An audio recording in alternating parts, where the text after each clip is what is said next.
Hello everybody and welcome to a brand new Elder Scrolls Online video with me, Sherman. Today we're going to be taking a look at patch notes 3.2.2 on the PTS, and there is some interesting fixes going in, I'm not going to lie. Some of them are going to be a little bit better than others, and then of course some are going to be ones that are going to just be like, oh my god, why didn't they fix this stuff instead? But let's go ahead and jump down here.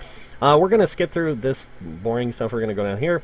Random looking for dungeon rewards. This is something new that they're going to be adding. So in this patch, we're testing a feature to utilize for future events that will grant an additional reward when you run a random looking for group dungeon. Normal or veteran, doesn't matter. Upon completion, the UI will state that you have received the typical normal rewards and an additional wooden toy sword for testing purposes. So what it sounds like, what they could be doing is changing the random dungeon loot from us getting the normal, like willpower, agility, and that, but also giving us an extra reward on top of it to make it more of a viable reason to run the daily normal stuff, because you don't get bonus undaunted from these that I know of. You just get these reward chests and stuff like that, but I don't run the normal dailies. I just don't, and I don't run the normal veterans because to me, it's bad enough I'm already running 3 dungeons. On top of that, a delve every day on like 4 characters right now. And it's just like, I like the rewards though. I like this new idea of adding a new reward to it because it might get more people interested in doing the normal daily veteran things. So, further on, they also updated the PTS character template. You no longer have to use the Crafter's Limitless Library to get the crafting styles. These will automatically be added to your character like that. So that's kind of cool. I'm glad they did that, because it got really annoying, because every time you go to make a new character, if you wanted to craft anything, you had to do this limitless library thing, and it was just stupid. The champion point system. The Befoul champion passive is not currently functioning, but will be fixed in a future PTS patch. This sucks for me right now, because I did want to get in and do some PvP testing.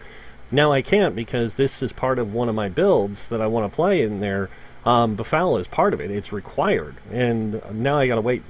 So I'll just wait until it gets fixed, and then I'll do the PTS PvP testing. They did some fixes here. They also did some fixes to the Warden, which is really cool. I like these fixes. Feral Garden. Activating the Guardian's Wrath or Guardian's Savagery special ability from this ability and its morphs will now grant your bear snare, immobilization, and crowd control immunity for 8 seconds. This is so your bear can stay in combat better instead of getting locked down. This really drove me nuts when I played PvP, especially in Cyrodiil, because I did play a Scout Warden, and I used my bear because I could fire from range, and if I did, my bear would just beeline right to him. But a lot of times they would lock my bear down, and I couldn't get my bear out of it because they would be locked down for the whole time that this happened. Now that I have a way of breaking them free, that's kind of cool. So this is kind of a neat thing. They said the change should help the bear deal with CC while still allowing for counterplay. We'll continue to make improvements in future updates. That's good. Thank you guys. Green Balance. Lotus Flower. This ability and morphs now restore health on partially charged heavy attacks equal to the amount of health restored on light attacks. So that's kind of cool that they did this, because I mean, it really sucked, because you either had to do a full charged heavy attack, or you had to do a light attack to get that health back. Now they changed it. They also did a change to Secluded Grove. If you guys know what this is the ultimate heal from the Nature's Blessing or Nature's whatever tree, and the ultimate costs 75 to cast it. Well, it has a burst heal up front, and then it has a tick heal over time. Well, they reduced the healing from the healing over time, and it's morphs by approximately 33% because it was over doing it in things like PvP, and tanks were basically able to keep this up all the time in dungeons. So really nice change. I think this will help out. I think we'll see a reduced amount of play of Wardens in PvP, but in PvE I think we might see an increase of this skill used, mainly because of the fact that it is such a good heal in the PvE environment. When you're doing a dungeon or a trial, the Warden can just drop this out like crazy. So it's kind of nice. I think we're going to see healers using it a lot more, not tanks so much. So that's kind of good. Next up, they fixed the Betty Netch. Now when you cast the Betty Netch, the beam does hide itself while you're sneaking or invisible in PvP. This is awesome, because I do play 2 different Wardens. I play a Scout Warden, like I said, and then I play a I play the cheese warden. Okay, I'm not gonna lie. I play the cheese warden tank thing that like an unlimited casting of Secluded Grove, and basically we have that up like 100% of the time. So it's sick. But this is really cool. I'm glad they did this fix to that. That's gonna make it really good for my Scout Warden. Moving on, Master Difficulty chests and Treasure Map chests. This is for Morrowind. Now have a greater chance of giving buoyant armature motives if you have the Treasure Hunter passive. That's really cool. Not even going to worry about that stuff. Moving on down here, they fixed some graphics issues with the armor and things like that. That's good because some of it did look kind of crazy. They fixed some audio stuff, monster stuff. They fixed the world boss finally. By the way, so this one no longer executes flying melee attack sequences at the same time. This one now is less likely to fly to unreachable locations. That's really good. And then the cul-de-sac thing near rear of the world boss has been closed off. Good. And then they removed some clutter in the combat area, which does obstruct movement because there's like broken walls everywhere on the ground, and you would go to like move past it to get away from the boss or something, and all of a sudden you'd get stuck because you'd hit this little lip of this brick, and yeah, that's a good thing they fixed that. All new furnishing plans now properly stack to 200.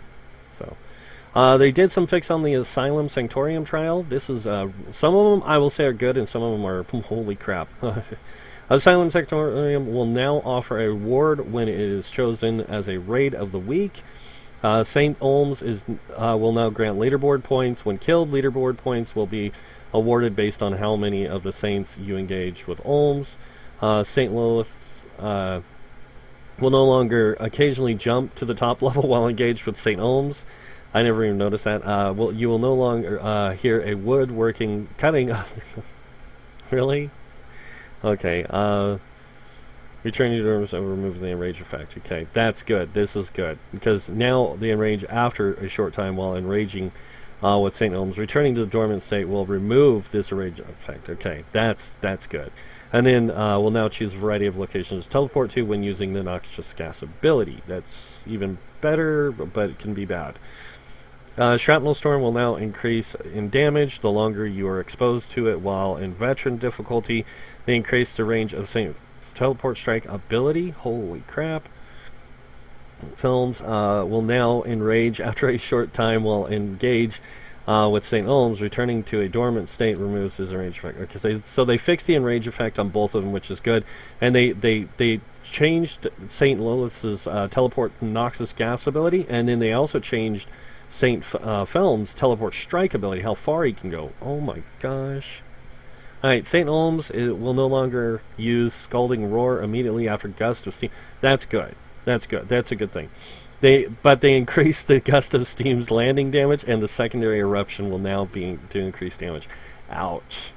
Okay. Okay. I've been watching a lot of the hardcore teams do this on like live streams and YouTube and stuff to get a better understanding of how this works, and you know they're in constant communication with the devs, because these guys are the ones who know the ins and outs of trials really well, and so they've been in constant. And some of these changes are good. Some are going to make it a little bit more tedious, like this one, the significantly increased Gust of Steam, landing damage, and the secondary eruption. That means if you're a tank, you do not want to be in front of that guy when he does this, because that's going to hit for a ton. Sanctum Asorium, the weapons now come in their Clockwork themed tints instead of using the standard CP 160 tints. Additionally, the perfect versions have their own subtly different tints, so they do look different. So you're going to know if somebody's running a perfect or imperfect version. Yeah, we don't care about that. Furnishing homes, I'm not really big on. They fixed some quest stuff. I already read all these, so I'm just going through and finding the main things. Shadowy Supplier, by the way, this is kind of cool. They've remained silent, will no longer silently provide you with only a furniture or furnishing when she elects to give you one. You will now receive the furnishing alongside the normal materials for that choice. That's kind of cool. They also did some combat balance changes. Earth and Heart, they've Petrify, reduce the range of this ability to, and its morphs to 8 meters from 15. The reason why, the change helps further differentiate the Petrify and Stone Fist abilities and makes it more risky for a Dragon Knight to apply Petrify instant unavoidable crowd control on an enemy. So it's kind of like, you know, like, oh, hey, do I want to do this or do I not want to? Now, Nightblade's got a huge buff here. The Executioner passive. This passive now no longer requires you to get the killing blow on an assassination ability to trigger the restore return. It now has a 2-second grace period after damaging an enemy with an assassination ability, and it will still trigger the proc. It also now restores either magic or stamina, which you have is higher maximum of, and restores the resource instantly instead of over 6 seconds. So you get a bigger chunk, the full resource of magicka or stamina, depending on which one of your pools is higher. So if you're running a magicka Nightblade, you're going to get magicka. If you're running a stamina Nightblade, you're going to get stamina. And all you have to do is apply an assassination ability within 2 seconds of its death to get that return. So this will make it easier for Nightblades to manage their resources really well. This passive ability will now be more useful for tanks who weren't able to get killing blows, and stamina Nightblades who can now get stamina. It also makes procs more reliable in multiplayer situations where multiple players attacking the enemy. So that's kind of good. That's a good change. Now, Grim Focus, the Assassin's Will and Assassin's Scourge procs from this ability and its morphs no longer have a 100 millisecond cast time, but the speed of the projectile has been reduced by approximately 10%. So basically what they did was they changed the cast time for the distance traveled time and said, oh, let's just reduce the distance traveled time to this, so it makes it a little bit easier to control. Because that's one of the problems I had with Grim Focus after the recent changes, was when I would go to fire it off, I'd have to fire it off and I'd have to wait a few seconds to reapply it, to recast it if I wanted to. Like if it was on my second rotation, I'd have to cast it again after I did it to get that thing off. Now I can cast it, keep it up for the rotation, and then because my arrow's still going to hit, it's just going to take it a little bit longer. So this is kind of nice. Now, siphoning, they did Healthy Offering, which is the Malevolent Offering morph. This morph now grants minor mending for the duration of the healing over time. So they fixed this. This is now lasts the whole time it's up. So that's kind of good. Malevolent Offering, this ability in its morph now has an upfront health cost instead of costing health over time. They reduced the healing over time duration to 8 seconds from 10 seconds, but they did it to where when you cast it, it takes a certain amount of your health for the risk-reward gameplay, while granting a Nightblade more control over when the risk is taken. With this so you get 8 seconds of minor mending. Wow, that's pretty crazy. And then on top of that, the awkward position. I've got to get on and test this stuff now. Templar, Dawn's Wraith, unstable core, increase the area of effect damage this morph deals when the ability ends by. Whoa, that's huge. 50% range. Wow, that's going to be crazy, especially in PvP, because there's a lot of NPCs that use unstable core on you. And now when it goes off, now it's going to do a bigger area of radius and damage. That's... Whew, I don't know. That'll be nice. They also fixed the light, medium, and heavy armor passives, or not passives, but their skills. Now they require you to wear 5 pieces or more to cast annulment, evasion, or immovable. Casting his abilities and morphs now require you to wear 5 pieces or more of that appropriated armor, basically. They also increased the duration of movables, like how long the major ward, major resolve lasts for. Now that lasts for 20 seconds, so that's kind of OP there. And that's at rank 4, so it used to be a lot less, and you'd have to upgrade it based on the different morphs used. Now it's 20 seconds. That means that second morph could last up to 30 seconds, possibly? Oh my god. You know, for the cost, and people talk about this, they're like, oh, evasion was so much better on heavy armor because of the cost. It was cheaper. what, 400 stamina is a lot cheaper. It's not. You're not even going to notice 400 stamina when you have 40,000 or 30,000 or something. You're really not going to notice it unless you're playing a tank who has like 10k stamina. Sorry, but that's the truth. I like what they say here. We want to make each of the armor types feel more distinct for each other, and have have you make a more impactful decision when selecting light, medium, or heavy. Immovable's duration was increased duration to help it feel more from the other abilities that provide major resolve and major ward. That makes it it worth the button press for tanks who wish to spend stamina in this way. So most of the abilities that give you major ward and major resolve from other classes are all Magicka based. This is a stamina based version, and now it's going to give you this 20 seconds of that. And if you use one of the immovable morphs, I think it's Unstoppable, it gives you an increased duration on the length of how long the I think it's either the snare thing or it's the length of the armor buff. And if it's the length of the armor buff, 20 seconds and then 4% for each piece of armor equipped is going to be a lot. Now we're talking like 5 pieces. That's 20% increase of 20 seconds. So, that's even 22 seconds is pretty good. But my point is that increasing that duration is going to make it so much better. So, and even at 4,700 and something, whatever. If you're running 5 heavy, 2 medium for PvP, Unstoppable or Immovable might be a good option, because it gives you the major ward, major resolve, especially if you're playing a Nightblade. Nightblades, they have to cast these cheese abilities, no offense, to get their major ward, major resolve from the class. Now all they need is this. I mean, and it's going to cost them stamina instead of Magicka. So that's kind of a trade-off there. That's kind of a nice change. I know a lot of people, like I said, don't like them immovable, but all 4 of these cost 4,000 plus. Annulment costs 4,000 Magicka. This costs 4,000 stamina. This costs 4,000 stamina. So you have a lot more options here in choices, especially with immovable being a thing that boosts your, major ward and major resolve. It's another way of using it. It's pretty cool. So moving on, the champion point system got an overhaul with the tower, the siphoner ability. They increased the duration from the percentage value of this from 25%. At 100, or sorry, from 15% at 100 points to 25% at 100 points. So this is actually going to be a one that's going to have a 56 points into it is going to give you 20%. So that's kind of nice. And then I think it's 23 is going to give you a 10%.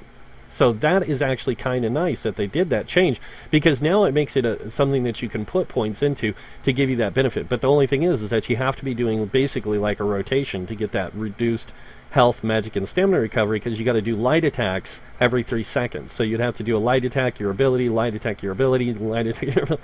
So to keep it applied, so that way their health, magic, and stamina recovery gets reduced by 20%. But you're really not going to notice much of a difference, to be honest. Fixation where your weapon enchantments would not proc against a target that blocked the attack. Yeah, that's a good fix. Daedric summoning, they summon charged Antronach. The Antronach summoned by this morph will now use 1 large point-blank area of effect instead of 5 small circular damage zones around it. This should improve the reliability of hitting targets with the attack. Wow, that's cool. Now it's going to be like a big circle around it. That is pretty cool. Item sets. So they fixed the Asylum Destro Staff. This set now sets proc now causes every second force shock you cast to apply burning. So you have to cast it once and then cast it again to get it to apply the burning, concussed, chilled status effects, which reduces its power by a lot. Like, it was OP before, now it's not going to be so OP. Now, here's something I want to point out. They say down here why they did this. This change still maintains the design of empowering some of your force shock casts, but prevents you from being able to instantly start any fight applying those powerful elemental status effects on the enemy. So you're going to have to double tap it to get it to apply, which is good. Now here's an interesting one. Livewire. Livewire is the heavy armor set that they apply. So the drop set, and it applies concussed to enemies. Well, the cooldown on it was 10 seconds, And concussed only lasts 4. Now they reduced it to 8 seconds. That means you have a 4-second window where you will not be applying concussed, but you have to be hit in order to apply it. So now it's 8 seconds. That just made Livewire a very, very viable set for some tank options. Some tank builds, because just like with PvE with DPS builds, tank builds are in the same set. Some tank builds are gonna work really good with Livewire, some aren't. This just opened that up a lot more to make tanking like also something that's going to be with this set, if they're running it, that's going to make it a viable option for them to help apply concuss to the enemies. And it's going to do it every 8 seconds instead of every 10. I thought it was like 18 before. Like, okay, whatever. But still, 8 seconds. That means a 4-second window in between getting hit. And it's like a 15 or 20% chance of applying it. So whenever you take damage, that's pretty cool. So they also fixed the item set Engine Guardian. The beam cast from the Dwemer Sphere summoned from this item set will now be hidden if your character is sneaking or invisible. Unfathomable Darkness. Yes! Unfathomable Darkness just became a really, really, really good set. They fixed an issue where this item set's proc would interrupt any ability cast or actions you were doing. Because this is one of the things that Outcast, myself, and Gilliam all noticed. Like, when you ran a rotation with this, if this thing procced, when you were in the middle of casting an ability, it would interrupt it, and you'd have to recast it. Now, it won't interrupt it, so you'll be able to keep up that rotation more reliably, making this set a really, really good option, especially if you're running this as a 5-piece, because this gives you 1 crit, 1 weapon damage, max stamina, and then on top, I think it's that one, or it gives you the penetration, one of the two. But it gives you one of those things, so it's like using Krogs, but it has a longer cast time, but it still works in the same representation of running Krogs. So you could run this 5-piece set with another 5-piece set, like Hundings or something, and then you wouldn't need your monster set, because you could run the Master or Maelstrom weapons. That'll give you that benefit, of that, and then you could run the Maelstrom bow still and get this proc, which is going to be the same as running a monster set with the 2 5-piece sets. So it's like you've got this greater option now, and you can keep 2 5-piece set bonuses along with that, and those crows proc a lot. So this makes a lot of changes here. This makes this set really looking good. No offense. Gonna have to definitely test that though. Now, I do want to go back and talk about the Asylum stuff before we go any further, because the base game changes that they did, the rest of them, they did do something here. This is cool. Every weekend, the Golden Merchant that sells golden jewelry in Cyrodiil will now sell 2, in a given week, sells rings and necklaces. There's, Overland sets are bind on equip, so it will sell up to 4 sets of jewelry instead of 2. And it's going to be 2 Overland, 2 Dungeons. It says here right here, 2 jewelry sets each weekend will be from Overland, and 2 will be from Dungeon sets. And you will be able to sell the Overland sets because they are bind on equip, where the other ones are bind on pickup. So if you get like a lot of AP, because you can see here, jewelry from Dungeons costs 5,000 AP, but look at this for the Overland. Man, Plague Doctors, buy a bunch of these, sell them at the merchants. That's a lot of gold you can make. Just saying. Really cool here.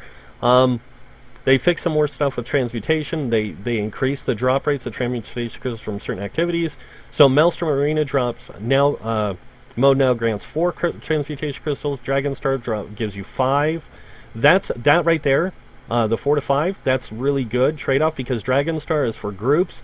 This is solo play, so the 4 to 5 combination is really good. Rewards of the Worthy may now drop a large uncracked, which gives you 30 transmutation crystals. Wow. That's cool. And then 3 transmutation crystals. Rewards of the Worthy grants as well. The unidentified transmutation from final bosses are now known as uncracked. Okay, so final bosses in dungeons will be dropping uncracked instead of unidentified transmutation gems. Okay. More housing stuff. Shadowfin, they fixed one of the quests, and then Gamepad fixed the known issue inventory. We're done. Okay, so going up here and back to the Asylum stuff, I want to point this out to you guys because this is something that was said by Warble himself in the live stream when they were talking about this change coming to the Asylum weapon, you know, like being too powerful, blah blah blah. He stated in the live stream that the reason why they came out with the perfect and imperfect versions of these two was to test the idea and see if it was something that was worthwhile. If it does turn out being worthwhile, I would not be surprised. Now, I'm just saying this hypothetically, guys. This is not me saying, oh, this is going to happen. Either way, if it happens or not, having these two options of the Asylum weapons, where no matter what, in any way, shape, or form of what you run it, you're always going to get a normal Asylum weapon versus a perfect Asylum weapon, which you have to do on the hardest of hardest difficulties to get. That means you have to fight St. Olms, St. Felms, and St. whatever all at the same time on hard or vet mode, and you have to defeat them all three in order to get the perfect. Now, I know a lot of people disagree with what I'm about to say, but if this is a test to see how good it works, could it not mean that they could do this with the Master and Maelstrom weapons later down the road, make the change with them? But not only that, but also monster sets and gear sets. Because you got to think about it. If you can get the same gear in normal dungeons that vet players are getting in vet mode and hard mode, except for the jewelry, which with the new changes to Cyrodiil and the jewelry thing, you're going to be able to get these jewelry you know, pretty easy, because AP isn't hard to get. It really is not. You know, gold on the other hand can be kind of hard to get, but if you're buying these overland sets for gold that are gold quality, you're selling Spriggans or Spinners over in you know, the main game, and it's gold. People will buy those things, and they don't care. They'll pay the price. And if they're paying these higher prices while you're just spending this 300 AP, which you can make in a week or less, yeah, it's that easy. So there's a lot of things that this does, and it opens up a lot of windows. And it does really kind of stand out, saying, hey, guess what? You know, we're trying this test out with the Asylum and with the Asylum Perfect and Imperfect, or Normal and Perfect. And if we like the idea, it will open up a new window or a new door or a new bridge or whatever you want to call it to making all the gear sets have that, including the overland sets. Like, oh, hey, you want to get the best overland sets in Perfect? Well, you've got to go fight this boss, you know, this world boss with less than 4 people or something, you know, or 2 people, and defeat it. I mean, you can solo world bosses, but you know, you get my point. If you're there, the less people that show up to fight that world boss, the greater chance you have of getting this perfect drop of that gear. So could you imagine, like, Plague Doctors doing, instead of giving the 4,000 health, now gives 4,500. Where if you're running that's if you're running the perfect version. If you're running the imperfect, you still only get the 4,000 health.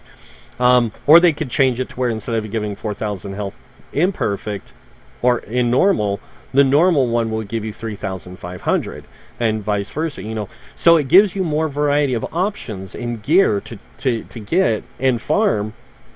And even though you might not get it all imperfect, you would have to wear a full set of it in perfect or normal before you could get the full benefits, because you can't mix the sets.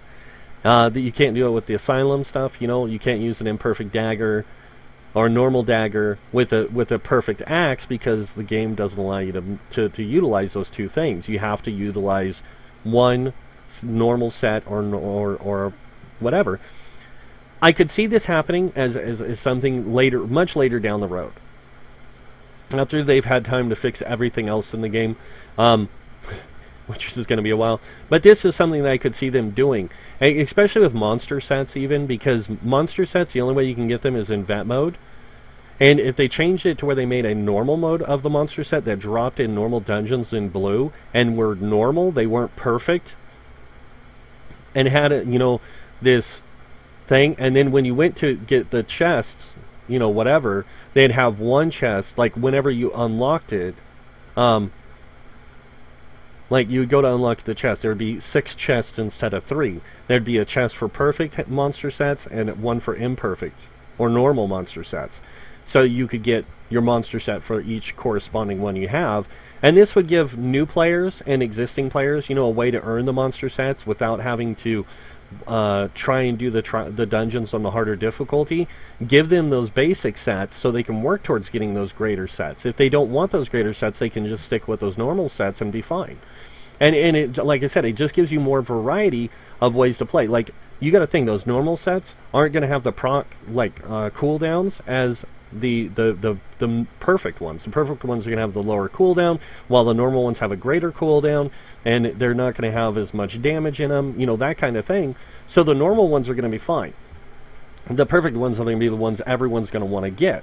So this gives them, you know, an idea of something to work with this system, saying, hey, you know what, we like this change that we made with, or we like this stuff we did with the perfect and normal asylum.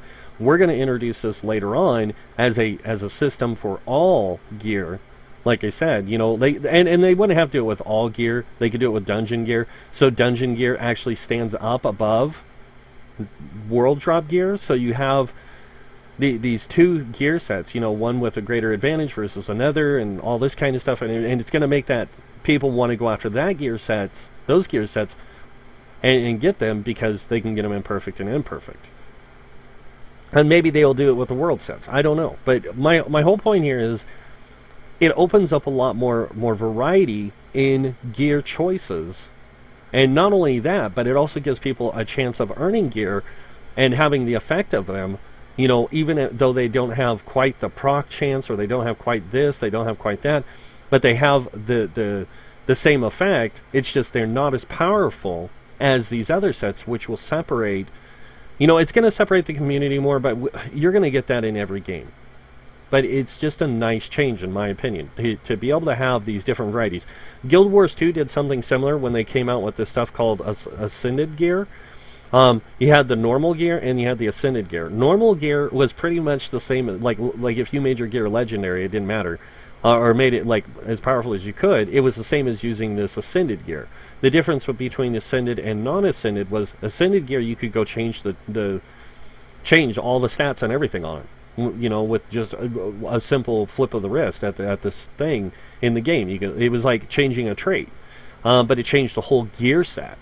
Now, you couldn't do that with all the gear. With other gear, you had to go craft a whole new set or something. But with Ascended, you could just change the traits basically on it, and it would change the whole stats, all the stats. And then they came out with a set called Legendary. Now, Legendary allowed you to change between any gear set in the game. So that means you could change any of your armor set or your jewelry set to have any combination of stats based on what the game allowed. So like if you had a 5-piece set, you'd have to wear, you know, because you wear 2 5-piece sets in that game. And you could just switch one 5-piece set to this gear set and one 5-piece set to this gear set. And you could do this with the legendary gear because you could get any legendary gear in anything. So they had legendary jewelry, legendary weapons, legendary armor, legendary this, legendary that. And it gives your character a different appearance, but a little bit more fancier, which is kind of what they're saying this stuff will do. And it'd be kind of nice to have these, you know, like perfect sets drop in the game that weren't all frickin' red and looking rubidite. Make them look fancy and cool. So I'm just saying that I think it's a really cool idea. I think that the whole concept would be good to be added to the game. But this change here to the floor shock, good idea. Other than that, I don't have much more to say about the changes coming into this. They did talk about some other stuff in the live stream, by the way, where they do plan on making all 3 or all the classes share the same 3 things like the Warden does. You know, like where you look at the Warden, you know, oh, Ice is all about tanking. The Green Tree, the Nature, whatever, is all about healing. The Animal Companion is all about DPS. They want to do that with all 3 classes, or all the other classes as well. How far down the road we're looking at, I don't know. But if they do make that change, it's really going to be weird for the people that have been playing the game for a long time, because they're going to think of the game as being dumbed down, just like I will, because this is what happened in every MMO I've played. the devs eventually come to a point where they're like, you know what, we just can't keep the game balanced as well without minimizing this stuff to easily understand what each role, what each tree is representative of. If any of you play Lord of the Rings, know that they did this change in that game as well, where they created these 3 trees in the beginning, and you had all these different branching effects where you could like do all this crazy stuff. Then they went and they made it stupid. Then they made it even stupider. And World of Warcraft did the same thing. And even in Legion, the latest update, they made it so cheesy to make a character and update them to like, oh hey, I'm going to switch between being a tank to being a DPS to being this on a warrior, because all I have to do is switch these things around. Every game has done this. The only game that hasn't done this that I know of is, and it's because each soul in Rift had its souls set to a certain class specification, where here we have each tree is going to be a class representation or a role representation, and it's like, so if I pick this, I'm going to be, no matter what, I'm going to be a tank. If I pick this skill, it's a tank skill. This is a healer skill. This is this. And it's funny, because like most of the skills in the game, if you look at them, they say what they're for. Tank, healer, DPS, It's like, okay, we get that. Why do we need each tree telling us what we need to play? What we play. The more diversity you take away from the game, the more likely the more people are going to fall into this subset of or mindset that this is the only way you can play the game. Okay, I have to pick this tree to be a tank. I have to pick this tree to be a healer. I have to pick this tree to be a DPS. And there's not going to be a whole lot of mixing and matching in there, even though the Warden does give you a lot of mix and match stuff to where you can come up with some really unique builds, I'm not going to lie. I just don't want to see that done with the rest of the classes, because that's what made the Warden unique in itself. Making every other class follow suit with the Warden just kind of gives it the sameness, even though the class's abilities are going to be different. It still gives it the sameness to that class and says, hey, guess what? All of them are the same. They just offer different skill sets. It's like, oh my god, this is cheese. But that's pretty much it for this video, guys. If you like this video, go ahead and hit that like button. If you guys want to see more videos by me, you guys can hit the subscribe button. Other than that, I want to thank you all for watching. Until next time, have a wonderful day, and this guy will see you all later. Bye.